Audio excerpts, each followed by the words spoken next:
Get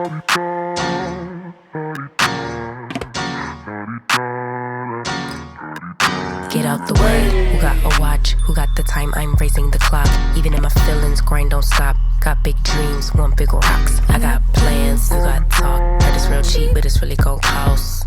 I'm trying to get these ends, building empires with my friends. I'm about handling my business.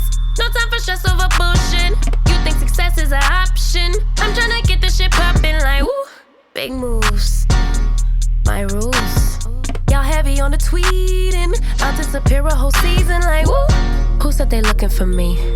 I'ma make. Hey, DeMarie TV family. Everything I say is alleged, just in my opinion, and it is for entertainment purposes only. Listen, the ratings dropped 20,000 viewers.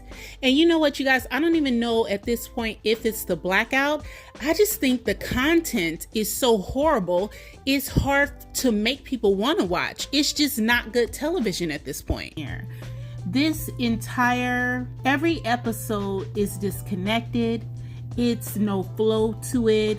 It looks like everything is just thrown together and put together. And I'm not sure why, the producers on this show would think that we would be so involved, Latricia and Ken, or in, the new characters on this show, because I'm not invested in them. Maybe some people are invested in the whole Destiny, Moses, and sunniminx situation, but even that does not really interest me. But I say that to say, like, we're starting to see the same things. They're either filming in the home, they're filming in empty restaurants, they're filming at the gym, black, or now we're at another club. It's just there's nothing educational, no business, events, nothing like that is happening on the show.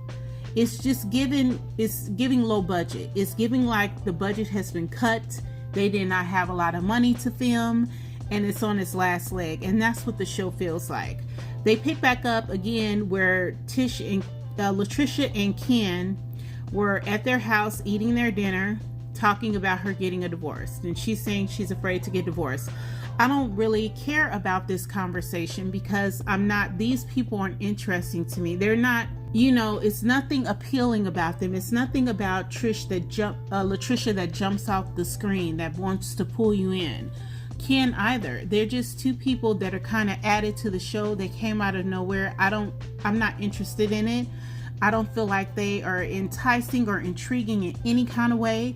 Their storyline is lackluster. Okay, you're a married woman dating a guy, and he's trying to get you to he's waiting for you to get divorced, and you don't want to get divorced, and you're barely talking through your teeth, and so it's just not interesting. For some people maybe, for me not. So from the beginning of the show, I was tired. So then it hops back over to Chris and Nell, and they're in the bedroom. Nell's talking about she needs a new closet. Chris tells her, I'm gonna get the closet. It's a cute scene, but the gist of this scene was going back and finally touching on Lexi's conversation that happened months ago. So when Lexi went on live with one of the bloggers, she did an interview. She kind of sprayed the whole family. And they said, no, we're not going to respond on the social media. We're going to respond on the show. I guess this is the response that they're giving. But at this point, people have talked about this till the wheels fall off. People are in their corners. They feel how they feel about it, and nothing they are saying is changing that. They really give a lot more information about this off screen than they do on screen. But they talked about the situation with Lexi. Nothing's really changed. It is what it is. It's probably going to be that way, until Chris or Lexi decide that they're ready to talk. And if they don't decide to talk, it's just going to stay this way. I believe that this is something that has to be led by Chris. And Chris does not come across as much of a leader in this area. So it's probably just something that's not going to happen unless Lexi reaches out to him. So the next scene is Kimmy and Maurice talking to Tisha and Marceau. I just find it very odd that this whole season these people will not film separate from each other. They've decided just to click up and they're going to do everything together. I don't know what they're worried about, but you will not see them apart. If you see Tisha, you're going to see Kimmy. If you see Marceau, you're going to see Maurice. vice versa. But anyway, they're discussing Kimmy's project. Her and Maurice are trying to get a restaurant built. And Marceau's talking about his great work ethic that none of us have ever seen in existence. If Kimmy really wants to know how well or how good of a job Marceau is going to do, or how well he is with complying with his contracts, if she wants to know how he's doing, she can just go down to the courthouse, pull a couple of those records and see exactly how he's doing and the exact kind of issues that he's had with people. She can watch YouTube. The information's all across YouTube as well. So I think this scene is kind of set up to kind of give Marceau an opportunity to kind of combat some of the rumors that are out there, or some of the information that's out there. It's really a smart way for him to say, you know, hey, when it comes to professional business, I'm a professional, I would do my job in a timely manner. It's a great way for him to kind of combat the narrative that's out there without acting like he's talking directly to the public, but really he's talking to the public, and that's what I think he's doing. They know that these rumors and this information is out there. They know that the court cases are out there. They know that we know what's happening with Zen Gardens, and they know that their reputation is taking a hit because people are really able to see the things that they're doing in business. So by having this conversation, it's their way of trying to combat that and act like, oh no, we're really professionals. Tisha's office is not built for this reason, or the Scott Manor's not done for this reason, but everything else we get done on time. And nobody believes that because we, of course, know more. So at the end of this scene, Kimmy does a confessional and she says, listen, let the record show. Scott Manor's not done. Tisha's office is not done. The strip mall's not done. So technically she has all the information that she needs to know. Let's see if she continues to move forward with working with them, because we all know what Maurice wants, Maurice gets. Finally, Tisha's begging Maurice, as she often does, to speak with Marceau about his behavior. He's not wearing his wedding ring. I really don't think that's a shock to anyone. I mean, how long have we been doing this? Like, we first found out about him not wearing the wedding ring seasons ago. So, I mean, nothing's changed, Tisha. He's never worn his wedding ring. So I don't know why you think Maurice can talk him into wearing it now. Maybe she's just feeling some kind of way because she's sitting across from a married couple where the husband is wearing his ring, and she is just noticing that and would like for her husband to do that in his own relationship, but that's not who you marry, and that's not what he's been doing for years.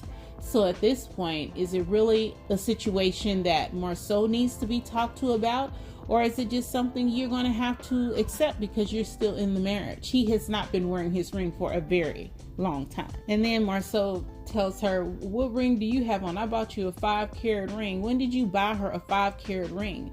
How can you guys afford a 5-carat ring, but you can't even afford a decent home in an upper middle class neighborhood? You're renovating a home in a middle to lower middle class neighborhood, trying to make it look like it's an upper class home, but it's not. And they think they're fooling everybody. They're not fooling anybody. So you tell me why it's important for you to buy 5-carat rings and drive fancy cars, but you can't build your wife's office. You can't build the house that you guys are supposed to have, living in apartments and townhomes and supposedly Airbnbs that you're going to move out of when your Scott Manor home is ready. It's exhausting. I wonder if they're as tired trying to keep up the lies as we are of them telling the lies, because it really is exhausting and boring. I think they forget that we've seen these scenes and we've heard these discussions over and over and over again. They forget. They believe they're saying something new, but really they're just spitting out the same topics and information that they've been talking about forever. It's nothing new here. Next scene is Courtney, and he's meeting with Ken, and they're going to play basketball, and they're talking about Ken and Trisha and their relationship and Martell. And it's just, you guys, this is really very difficult to stay focused on. And I'm gonna tell you, to be perfectly honest, I started getting drowsy here. It was hard for me to stay woke and even pay attention to this. And you know how you just start kind of drifting off and starting to think about other stuff you can do. And This made me tired. So I don't find Ken or Courtney at all interesting. But basically they were playing basketball and talking about Ken and Trisha, her not being married, and how he feels about that. And also how Martell did not acknowledge knowing her when he saw her. So the Scotts together again are in a sprinter. They're headed to Nell's party, and Courtney and Latricia and Ken and Stormy are in a different sprinter, and they're headed to Nell's party. Stormy is looking like a Black Dolly Parton. I don't know what made her think that that was a good look, but she looks crazy. And then when they first get in the party, as the Scotts always do, the first thing they do is deflect. Let's talk about somebody else. Ain't nobody else talking about us. And so they bring up, where's Lexi? Now, everybody knows that the Fletchers and Lexi are not communicating. They're not going to be communicating. And that is okay with the Fletchers, and that is okay with Lexi. That's how they want it. Because if they wanted to communicate, they would be. And so why bring it up? But that's how the Scotts do. Kimmy is the queen of stirring up shit and bringing up uncomfortable conversations for other people, and so is Tisha. But they will not, under any circumstances, publicly discuss in this group setting anything private about themselves. They never have, and they never will. So they have the discussion about Lexi. It doesn't look like the party is that full. It's kind of, it's not. It's a lot of empty seats there. It's more room than it is people. But the kids are there. Everybody's greeting each other, and then it's nothing that is new. It's nothing that flows. It's nothing that's coming together. It's just people getting dressed up to go sit in a club and pretend like they're having a party. It's so made up and fake. All the scenes are so overly produced. It's just like it's produced to the extreme where you can tell it's super fake. Before, you used to be like, they acting, they just making up stuff. This is like beyond fake. So when Mel walks in, y'all should see Marcel's face.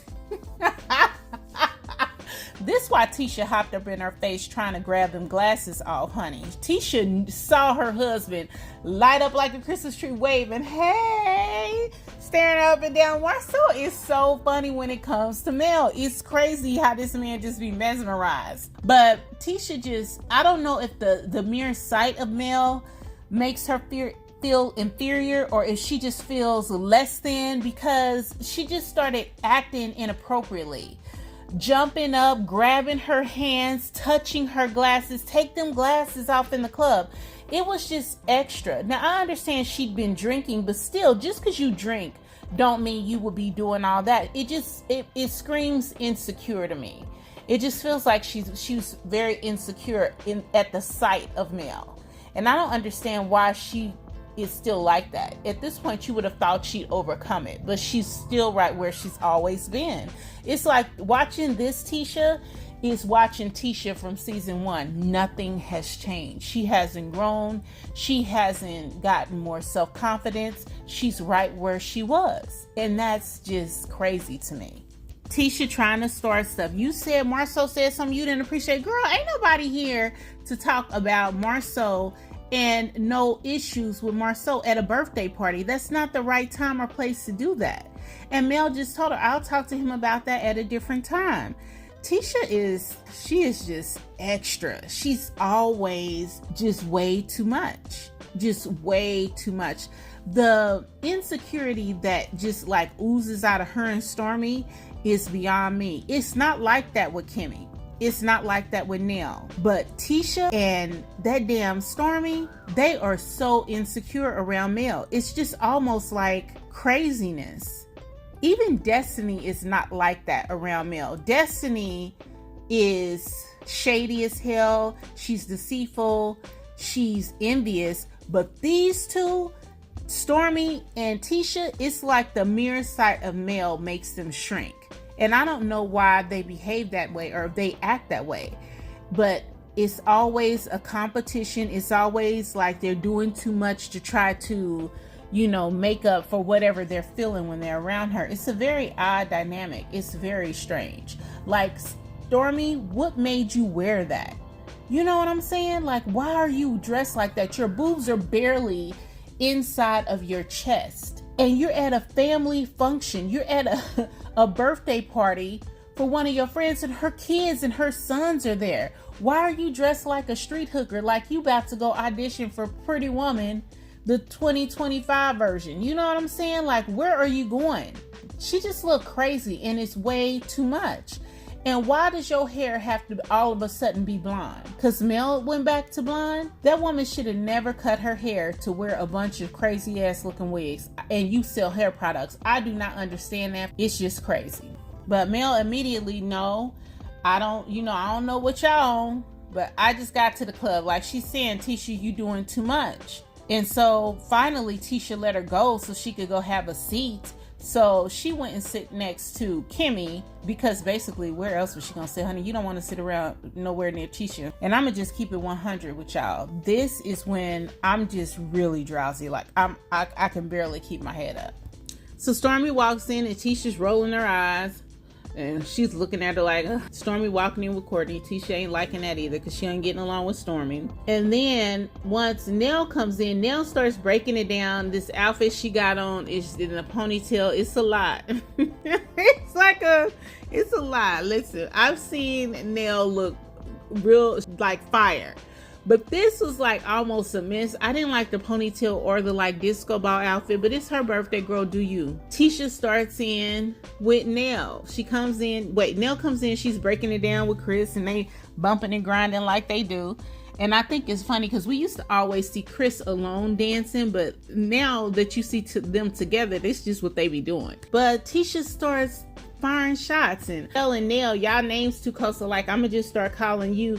And she's deciding what she's gonna call them, and Nell is like, no, it's, and she's like, Nell, no, it's Nell. Like, how hard is it for you to be respectful of people and call them by the name they want you to call them? Tisha, is something going on with her. She does not feel, she feels out of place. Something's up with her because she came to start shit and pick. She is like being an antagonist to everybody. It's crazy. Like there's no reason for her to be behaving this way, but she is. So Nell comes in, she's bumping and grinding all on Chris, and her kids are looking like kids look when their parents are bumping and grinding. They're just like, make it stop. Just make it stop.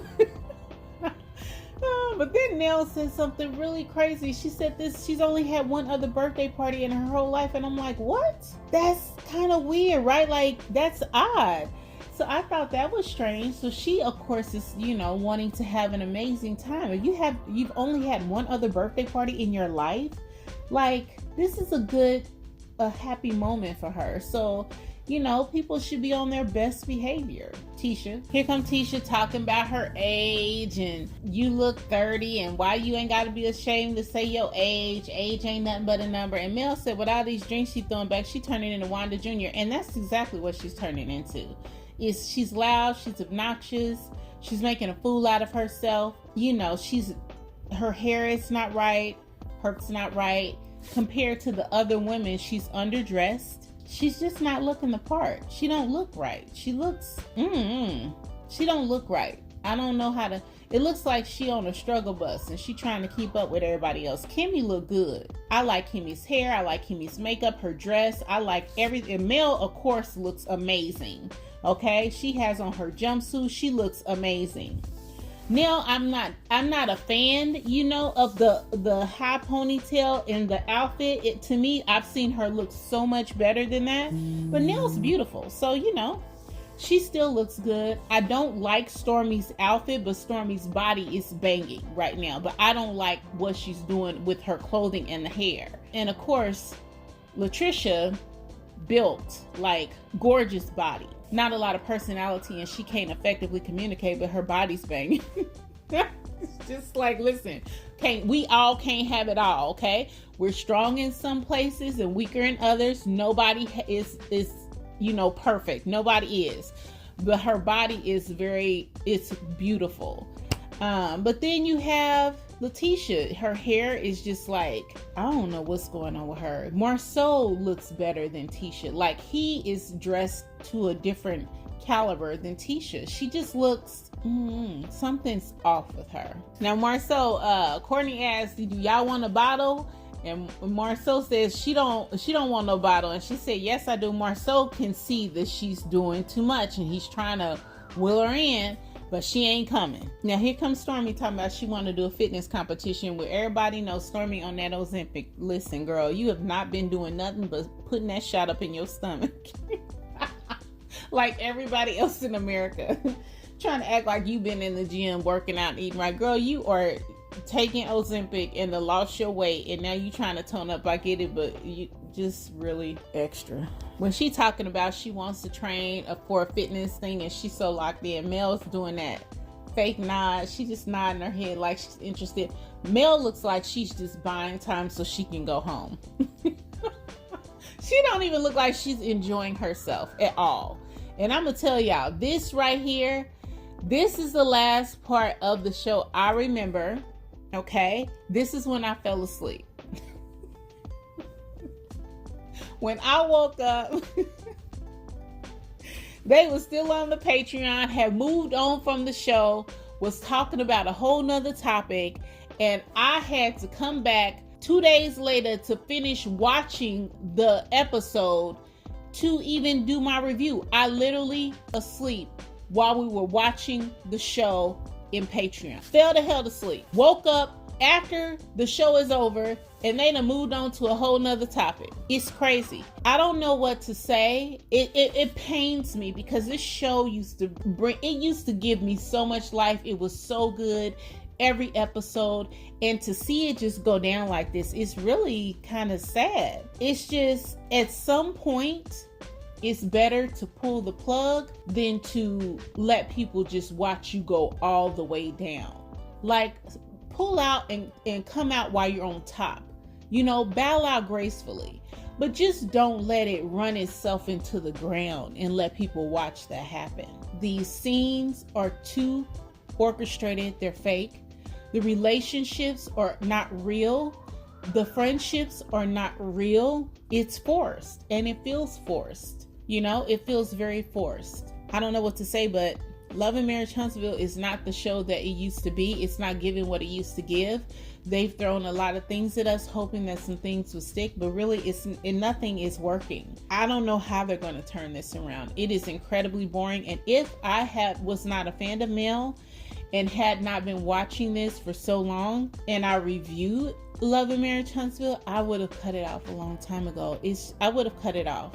This would have probably been the last show I would watch. I'm trying to hang in there to see if there's anything that's going to happen, better, sooner or later. But right now, it's just not giving. It's not giving anything. So Trisha's trying to explain that she's still married, never filed paperwork. They're separated, but she's been with Ken for 5 years. Ken's over there trying to explain to the men why in 5 years has she not filed for a divorce. And Maurice is saying, hey, in 5 years, he don't have to sign the paperwork. You can get a divorce if you want a divorce. And that's what I always say. If you want to be divorced, you can be divorced. I don't care what the other person do. They cannot trap you and keep you locked in a marriage. If you want out, you can get out. And if you're not out, it's because you don't want to be. That's just it. She's still married because she wants to still be married, period. She don't have to have no communication with that man. He don't have to sign anything. Once you prove he's served, once you get him served by a process server, that clock starts ticking. Okay? The clock starts ticking, period. You don't have to sit up and do all this. So this whole, I want a divorce, but he won't sign the papers thing is a lie. So then it goes back over to Tisha, and she's telling Latricia, I'm glad you hanging out with us, but these girls are feisty, but they make us better. That statement in itself says a lot to me. Like, where is Mel, or Nell for that matter, feisty to Tisha? And who is they make us better? Who's us? Who is she putting over there with herself to say they make us better? And then she says, and Nell's a mentor. I just think Tisha's drunk and just saying the things that she feels, but it doesn't make sense because, first of all, Mel barely talked to you. And she's not feisty. She just don't play no games. She's straightforward. She says what it is. And if you don't like it, you feel like it's being feisty. That's not being feisty. That's being straight to the point, not having no time to play with you. That's what that is. And Nell didn't take a liking to that too much. She got offended by that. And when Tisha started calling her Lernell, she really got angry about that. And later we find out why that is.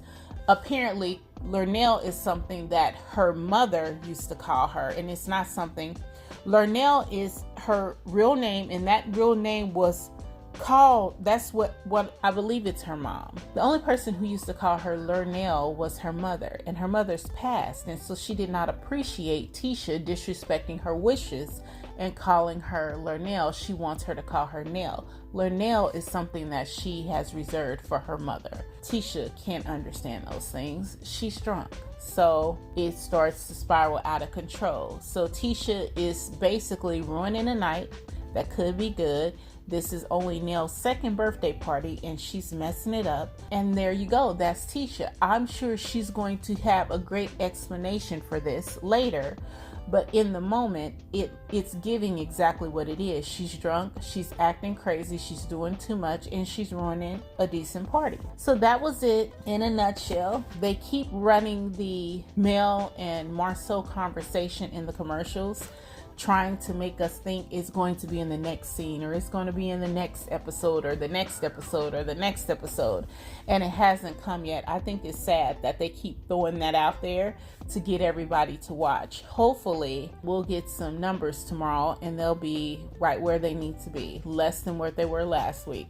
That number needs to keep going south because this is not good. But you know, Mel has planned next. I can't wait to see what's next for Mel, but it's very clear to me that this is, you know, it's coming to an end and it's taking the long route. So, I mean, if anyone was excited about this show, please drop it in the comments. Let me know what you loved. But this is all I got.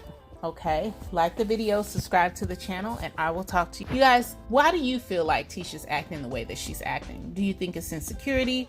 Do you think that she is drunk and it's only that she's drunk? What do you think is happening with Tisha where she's acting this way and behaving this way? Why y'all think her hair looked like she just took the braids out? Why do you think she's not dressed, you know, really well? We've seen her in better clothing. Why do you think she's kind of like half-assing it and just behaving kind of badly? I don't know. Is it something else there? Is it more going on? Drop it in the comments. Let me know what you think. Like the video, subscribe to the channel, and I'll talk to you guys. Get out the way. Who got a watch? Who got the time? I'm raising the clock. Even in my feelings, grind don't stop. Got big dreams.